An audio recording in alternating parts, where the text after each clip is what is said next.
Hi everyone, আজকে আমি বানাচ্ছি ফ্রাইড রাইস। সো ফার্স্ট আমি এখানে কিছু ভেজিটেবল নিয়ে নিয়েছি। ভেজিটেবলগুলো আমি সিদ্ধ করে নিয়েছি। এখানে ক্যাপসিকাম, চাল কুমড়া, ফুলকপি, পেঁয়াজ সব কিছু নিয়েছি। এরপর আমি ফ্রাই প্যানে তেল দিয়ে তার মধ্যে একটু রসুন কুচি দিয়ে একটু হালকাভাবে ভেজে নিচ্ছি। এর মধ্যে আমি পেঁয়াজ কুচি, মরিচ কুচি দিয়ে দিচ্ছি। একটু লবণ দিয়ে এটাকে সল্টি করতে হবে কিছুক্ষণ।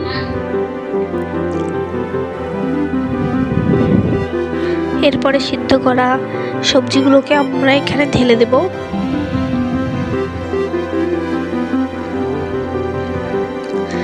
সিদ্ধ করার সময় আমি অল্প একটু লবণ দিয়েছিলাম। ভালো করে একটু মিক্স করে একটু সল্টি করার জন্য রেখে দিতে হবে। এরপরে আমি পাতাকপি আর ক্যাপসিকাম দিচ্ছি।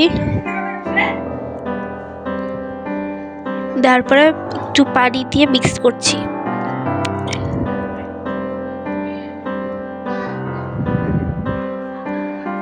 এখানে একটু চিনি দেওয়া হয়েছে টেস্ট অনুযায়ী। এরপর আমি যে পোলার চালটা সিদ্ধ করেছিলাম তার যে পানিটা সেটা এখানে অ্যাড করছি, এটা অপশনাল। এরপর কর্নফ্লাওয়ার একটু পানিতে গুলিয়ে আমি সেটা অ্যাড করে দেব অল্প অল্প করে।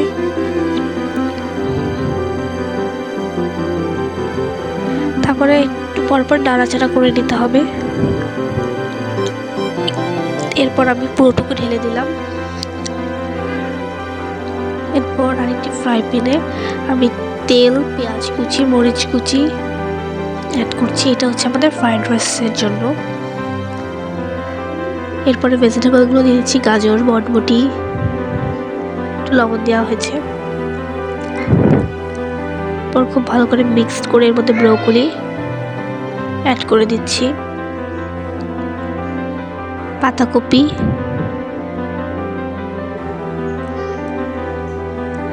একটু ভালো করে মিক্স করে নিয়ে এখানে আমি ডিম লবণ গুলিয়ে নিয়েছি, ওটা আমি এখন ভেজিটেবলগুলো সাইড করে মাঝখানে ডিমটি দিয়ে ভালোভাবে মিক্সড করে নেব। এরপর আমি চাল সিদ্ধ করা পোলার চালগুলো আমি দিয়ে দিচ্ছি। এর মধ্যে আমি একটু লবণ দিয়ে সিদ্ধ করেছিলাম। লাস্টে আমি ঘি দিয়ে ভালো করে মিক্সড করে আমাদের ফ্রাইড রাইসটা রেডি করছি। এরপরে আমরা যাচ্ছি চিকেন ফ্রাইতে। এর জন্য আটা, কর্নফ্লাওয়ার, লবণ আর মরিচের গুঁড়া আর অল্প একটু জিরার গুঁড়া অ্যাড করে ভালো করে মিক্স করে দিচ্ছি। এই পাত্রে আমার জায়গা হচ্ছে না দেখে আমি বড় পাত্রে নিয়ে নিচ্ছি। ভালো করে মিক্স করে আমি নিয়ে নিচ্ছি। এখন আরেকটি পাত্রে আমি পানি নিয়েছি অ্যান্ড চিকেনগুলো ম্যারিনেট করেছি। চিকেনগুলো ম্যারিনেট করার সময় আদা বাটা, রসুন বাটা অ্যান্ড সয়া সস, লবণ সব মশলা দিয়ে ভালো করে মিক্স করে নিয়েছি। এবার আমি আটার মধ্যে করে একটু চিকেন ফ্রাই আটাতে দিচ্ছি। এরপর আমি পানিতে 10 সেকেন্ডের মতো রেখে দিচ্ছি। আবার আমি চিকেনটিকে পানি থেকে তুলে একটু পানি নিংড়ে দেন আমি আটার মধ্যে আবার দিয়ে আবার ভালো করে মিক্স করে নিচ্ছি। এরপরে ভালো করে আটাটার সাথে চেপে চেপে দিতে হবে।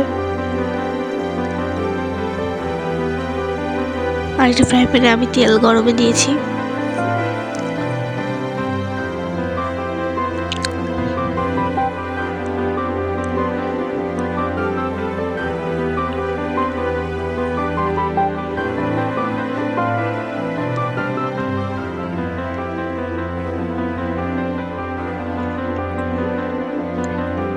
চিকেনটা ভালো করে দেখিয়ে দিচ্ছি কিভাবে করতে হবে। এতে চিকেন ফ্রাইটা অনেক বেশি মজার আর টেস্টি হয়।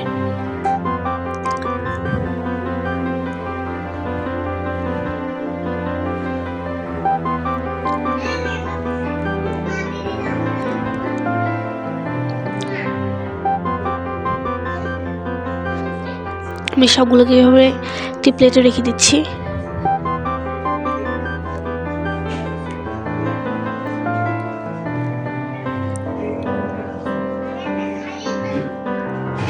ঠিক দেখতেই পাচ্ছেন আমি ভিতরে চিকেনগুলোকে কাটার সময় আমি একটু মাঝখানে ফেলে দিয়েছিলাম। তার ভিতরে আমি আটাগুলো দিয়ে দিচ্ছি অ্যান্ড গরম তেলে আমি চিকেনগুলো এক এক করে দিয়ে দিচ্ছি।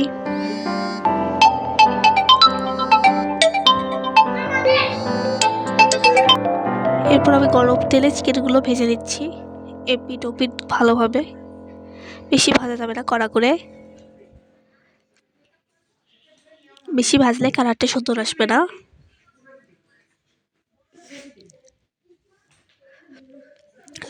সো আমাদের চিকেন ফ্রাইটা রেডি, এখন জাস্ট সার্ভ করার পালা। সো আমি চিকেন ফ্রাইগুলো দিয়ে দিচ্ছি। বাই।